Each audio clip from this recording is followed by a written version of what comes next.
અમદાવાદના મહત્વપૂર્ણ અને ઐતિહાસિક સુભાષ બ્રિજને લઈને અમદાવાદ મ્યુનિસિપલ કોર્પોરેશન દ્વારા મોટો નિર્ણય લેવામાં આવ્યો છે. બ્રિજના પિલરો અને સ્પાનમાં તિરાડો જોવા મળતા હવે સમગ્ર બ્રિજને સંપૂર્ણપણે તોડી પાડીને તેના સ્થાને નવો અને આધુનિક 8 લેનનો બ્રિજ બનાવવામાં આવશે. એએમસી કમિશનરે આ અંગે મહત્વપૂર્ણ માહિતી આપી હતી. સુભાષ બ્રિજની હાલત અંગે બ્રિજ નિષ્ણાંતોની ટીમ દ્વારા વિસ્તૃત તપાસ કરવામાં આવી હતી. ત્યારબાદ આઈઆઈટી રૂડકી દ્વારા તૈયાર કરાયેલા અંતિમ રિપોર્ટમાં સ્પષ્ટ ભલામણ કરવામાં આવી હતી કે બ્રિજના માત્ર સ્પાન જ નહીં પરંતુ પિલરો પણ તોડી પાડવા જરૂરી છે. અગાઉ એએમસી દ્વારા માત્ર સુપરકસ્ટર એટલે કે સ્પાન તોડીને પિલરો યથાવત રાખવાનો વિચાર કરવામાં આવ્યો હતો, પરંતુ નવી ટેકનિકલ તપાસ બાદ સંપૂર્ણ બ્રિજ તોડવાનો નિર્ણય લેવાયો છે.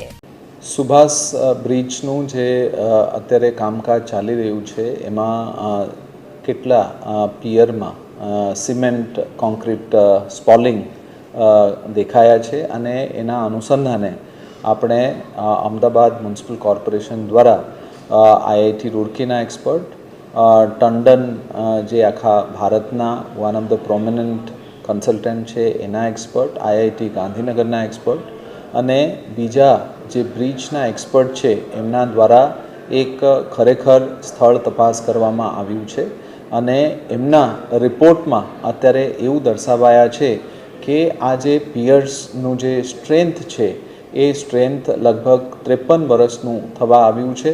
એટલે એમને અગર નવા સુપરસ્ટ્રક્ચર અને ઓલ્ડ જે સબસ્ટ્રક્ચરનો ઉપયોગ કરીએ તો એ 100 યર ડિઝાઇન ટાઈમલાઈન જે છે એમાં પ્રોબ્લેમ આવી શકે. એટલે એના અનુસંધાને આ તમામ એક્સપર્ટ્સના ઓપિનિયન સર્વસંમતિથી એવું છે કે જે જૂના પિયર્સ છે, જૂના જે સબસ્ટ્રક્ચર છે એને કમ્પ્લીટલી રિમૂવલ કરીને એના ઉપર બ્રિજ બનાવવામાં આવે તો લાંબા ગાળા માટે આ ખૂબ ઉત્તમ નિર્ણય હશે.